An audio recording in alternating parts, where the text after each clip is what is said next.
Benvenuti a tutti. My name is Dennis Concordia. I'm on the board of directors of Festa Italia. Festa Italia has been a Hamilton cultural celebration for over 40 years. Part of our culture that we celebrate is our faith, our music, food, and of course family. One of the early initiatives to ensure that we look after the arts. Many years ago, we started an annual authors night where we invited an author to come and speak to Festa Italia about a book that relates to Hamilton, to our roots, to our Italian heritage. 2020's virtual authors night, one of our featured guests is Trevor. He's an author of many books which have been greatly received by readers and the book industry. He has 25 National Magazine Award nominations with 9 awards. Hope Make Loves was nominated for Governor General's Literary Award for Fiction, a Rogers Writers Trust Fiction Award, and noteworthy Stephen Leacock Medal for Humor. Whiskey King was centered in Hamilton. The main characters are Rocco Perry, Bessie Starkman, and of course Frank Zenith. So there was so much research done for this book. Trevor, why don't we start there? What was your motivation to write this book?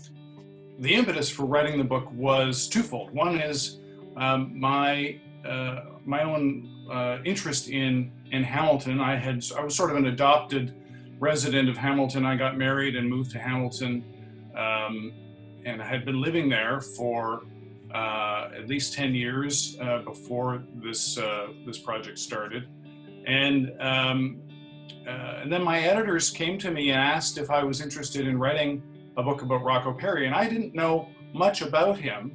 I had heard the name and knew a little bit about the story, but wasn't really versed on everything. And I think that's true for a lot of Hamiltonians. There are a lot of people here or in the city who were aware of the background that the mafia had been present in Hamilton for many years, but weren't aware of how far the history went back. So that was true for me too. So as soon as I got involved in learning about the history, hearing Rocco's fascinating story, and the fact that his wife was murdered in their garage with 2 shotgun blasts, and the fact that there were millions of dollars being made in Hamilton during Prohibition by Rocco and his gang. I mean, it was all really enthralling. And so as soon as I started researching it, I was hooked, and I dove as deep as I could. In Hamilton, we think Rocco Perry sleeps with the fishes with cement shoes in the bottom of the bay. Your book leads us to perhaps that there's another closing to that. So that's one thing I wanted to talk about. The other thing was how you mirrored the life of Rocco with Frank Zenith. So rather than having this Italian heritage that was mostly colored by the mafia, the connection to illegit businesses, especially bootlegging, against the life of Frank Zenith, who spent his life in law and order. Yeah, it was important to me to show these two extremes. And at the time in the 19 teens and 20s and 30s, there was a lot of discrimination against Italian people in Canada, and one of the reasons was there was this stigma attached to Italians, partly because of the crime that was coming via the bandits and people that had been involved in organizations in Italy had come and perpetuated that violence and crime against their own community in Hamilton and in Canada. But not every Italian was a criminal, and it was important to me to show that you could come as an Italian and be strive for the best possible life and be the best possible person you could be, and and in fact, these two worlds, it was fascinating to me that these two worlds collided in this story. So I didn't want to do just a story about the dark side. You know, I wanted to show the light side as well, and also their personalities are very interesting and contrasting. You know, Rocco was very jovial and confident and arrogant. For a little man, he was bigger than life in many ways, and you know, he was living this very risky, glamorous life. Frank came from different circumstances. His family was in the north of Italy. Rocco had come from the south, and Frank was a very different personality. He was very earnest, very honest. People liked him. It's interesting. People liked Rocco because of his personality, but people also really liked Frank Zaneth, but for a different reason. You know, he was reliable, dependable. So he was the very first undercover Mountie in Canada. They wanted to create secret service, a secret force of undercover detectives to infiltrate what they feared was a building communist insurrection in Canada. It was happening in Europe, and they wanted to prevent it from happening in Canada. So they formed this group of undercover cops, undercover detectives, to infiltrate the trade unions and things, to you know, keep an eye on them. And Frank was the very first of those people. And then his career grew and blossomed, and he became much more involved in different crime areas, and until finally he was dealing with the drug running and drug trafficking trade in Canada. In Montreal, he dealt with that, and that's when he got involved in the Rocco Perry story. Right, and he sacrificed a lot. I mean, he worked for very low wages. He did not get a lot of recognition. I saw the sacrifice in his story all throughout the book. You're absolutely right. Frank had a couple of knocks against him. He, you know, the prejudice that was happening against Italian people in Canada was not absent from the Mounties themselves, you know, and Frank was one of very few Italians within the Mounties.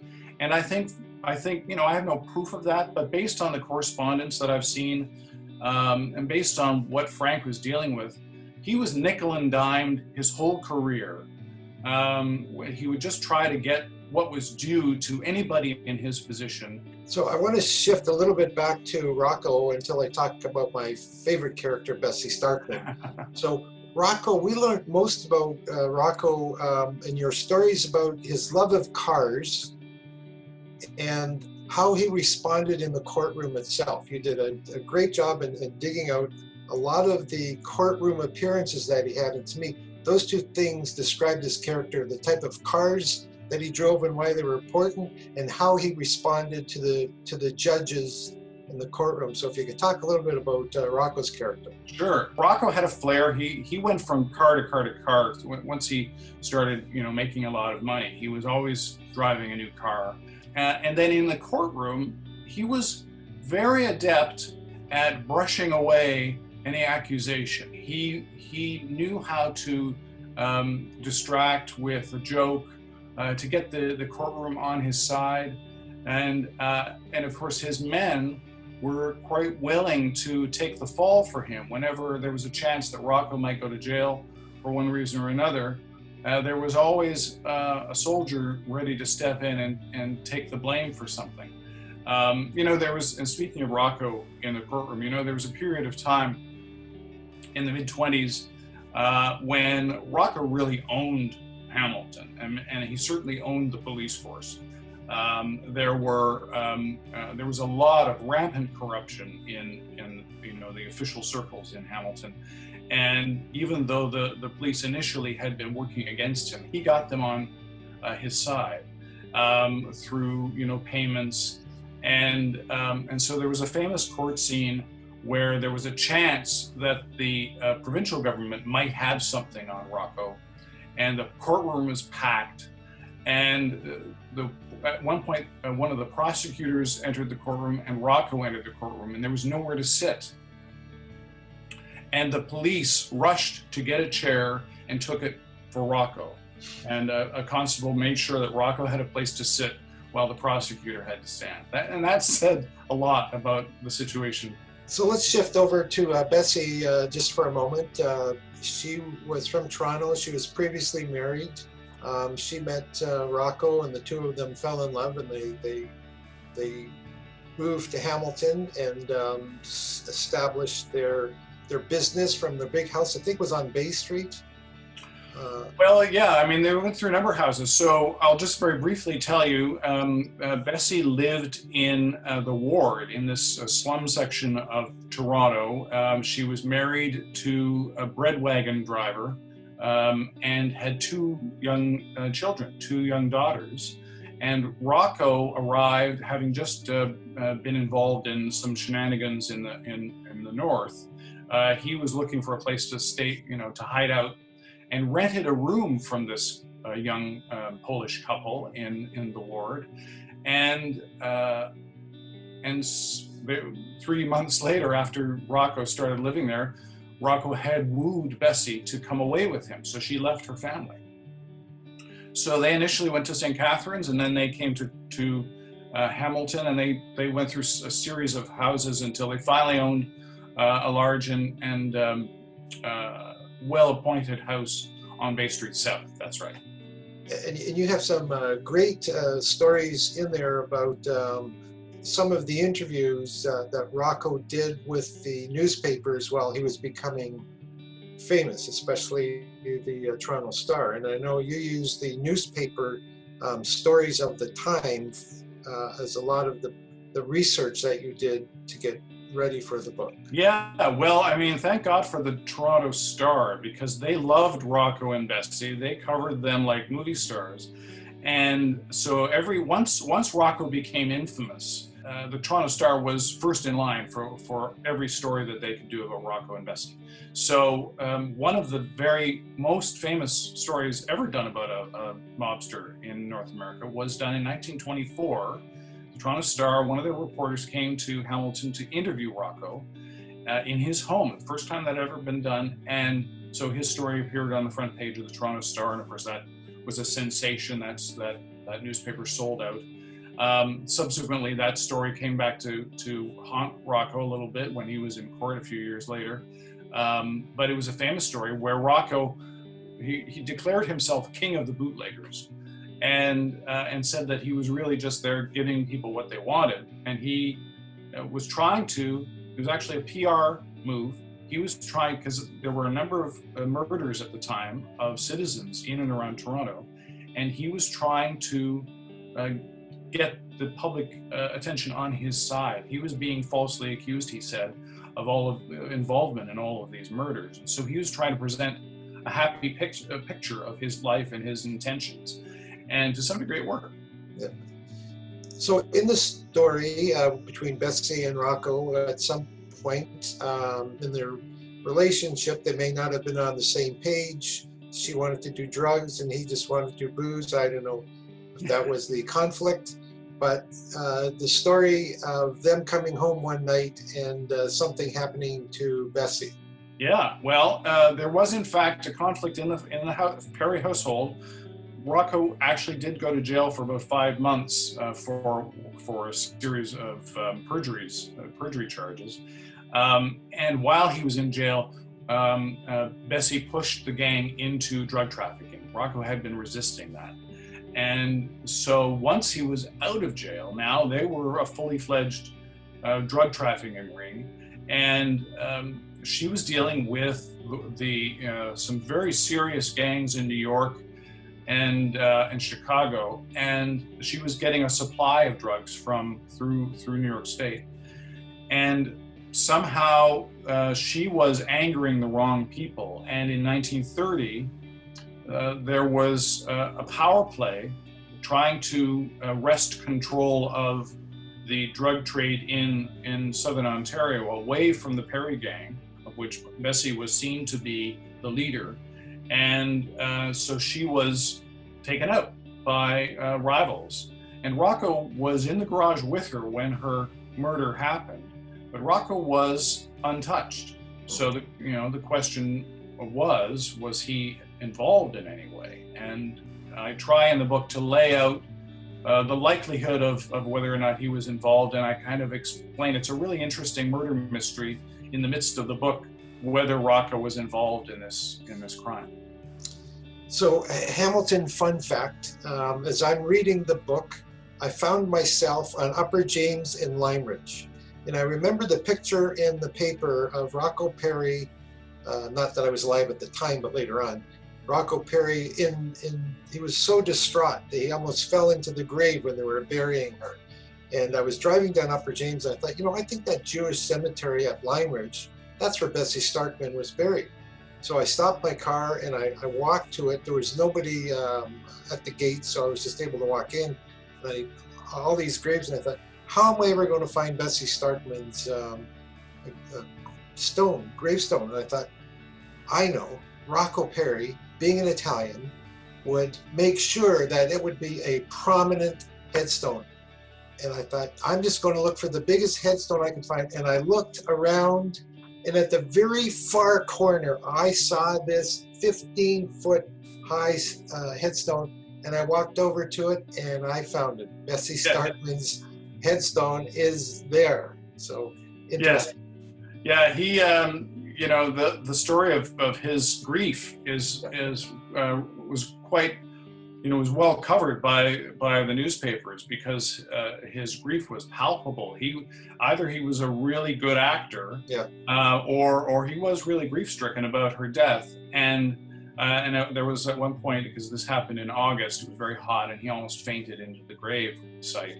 And it was so crowded. There were tens of thousands of people along the funeral route and trying to sort of press into the cemetery. But yeah, he made sure to mark her grave in appropriate fashion. He spared no expense. That is true. After Bessie, he stays in power for a little while, and then eventually some circumstances lead to his disappearance. What caused his disappearance? So in 1940, the world was on the brink of war, and Italy and their dictator Mussolini declared war on Britain in 1940, and by doing so, that automatically meant that Canada was at war with Italy, because Canada was not its own country at the time. We were part of Britain, and the RCMP anticipated this and had drawn up a list of all of the Italian people that they called them fascists, but they were really a list of Italian criminals that they had been struggling to put away. And they just labeled them fascists and said they were a threat to the country. And so as soon as Mussolini declared war on Britain, the RCMP went out on a single day and arrested 500 or 600 Italian men, Rocco being among the very first, and shipped them off to Petawawa, and to an internment camp in Petawawa. And so Rocco was there for more than 3 years. He was there just about the longest of anybody who was interned. When he came back to Hamilton, he wanted to try and resuscitate his network. But in the interim 3 years while he'd been away, the gang from Buffalo had come up, the Magadonian gang, and had taken over. So the people that had been behind Bessie's murder, they were now in control of the region, the territory.